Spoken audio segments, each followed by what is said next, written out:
If you're enjoying this content, please click on like and follow below. So Kabina clarifies and says, what I mean is using data science to map and forecast for natural resources and also to control traffic in the cities. Okay, so just to remind everybody in the chat, this is him clarifying on working with satellite data. So let me read this again. Using data science to map and forecast for natural resources and also to control traffic in the cities. Wow, that's really interesting. Yeah, chat. What do you guys think about that? You know, somebody wants to give their opinion on that. That's a really interesting view. I love that, Kabina. So I got to be honest with you here. The thing that pops out at me about your statements is that those are two seemingly very diverse interests, aren't they? Okay, so let's take the first one, map and forecast for natural resources. Huge field. As I think I've mentioned in some of the chats before, I've been offered jobs by mining companies. I know a lot of mining companies do this, right? Because I don't know if you guys know this, but mining companies look at pictures and soil samples for exactly what Kabina here is writing, right? Because I think they're called precursor minerals, I think is what they're called, where if they can show that so many minerals are in this plot of land, it increases the probability of other minerals being there, which makes that land more valuable, right?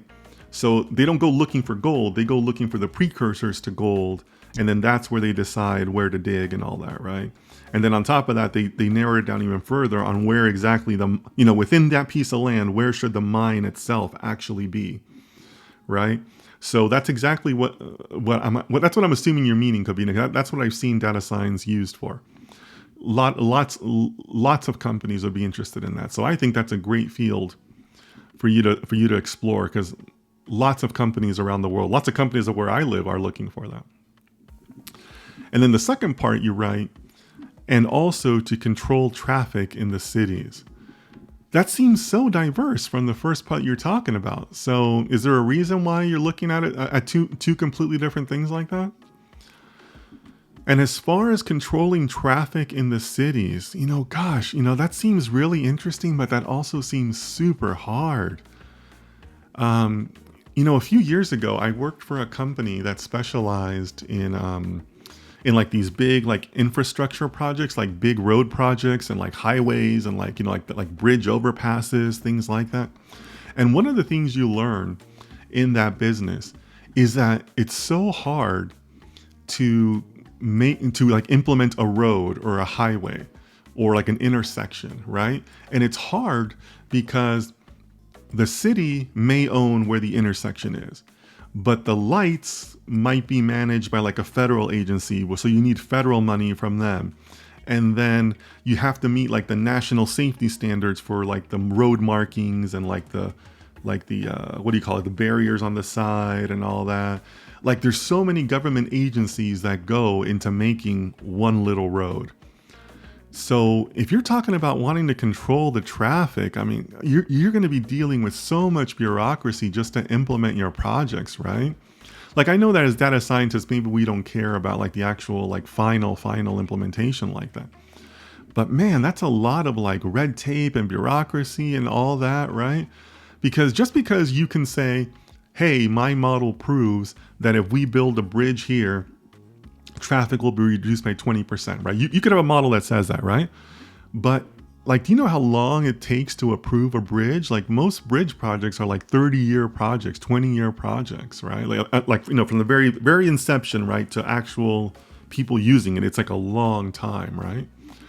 So I don't know, like, if that really interests you, I don't want to discourage your interest, but data science for things like that, I hope you don't like quick implementations, because it's not going to be a quick implementation. But Kobina, I know I covered a lot there. If you need clarification or you want to provide more info, let me know. I love these two interests. You're talking about two very diverse interests. In fact, let's go back to the first one, because if you're interested in working for natural resources, I'll give you something. When I was interviewing for these companies, a lot of mining companies are interested in what's known as failure prediction, right? And that's kind of becoming a little bit like a mini field in data science. But it makes sense, right? Because a lot of these companies, they will have like these remote mines, like in the middle of nowhere, right? Like I think I mentioned in another stream, they wanted me to travel to Chile every 3 weeks, like to the middle of the desert in Chile, to help some of their machine learning there.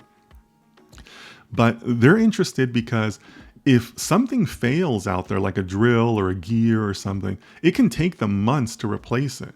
It can take them months to replace it and also to, physically get it out there, right?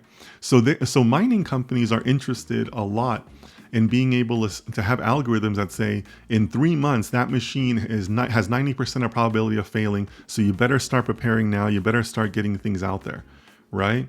That's huge in for mining companies. So if you were looking at data science to map and forecast for natural resources and failure prediction, those seem like two very correlated fields, right? But I'd love to know why you have both of those that are very diverse. So let me know. I'd be interested in hearing more about that.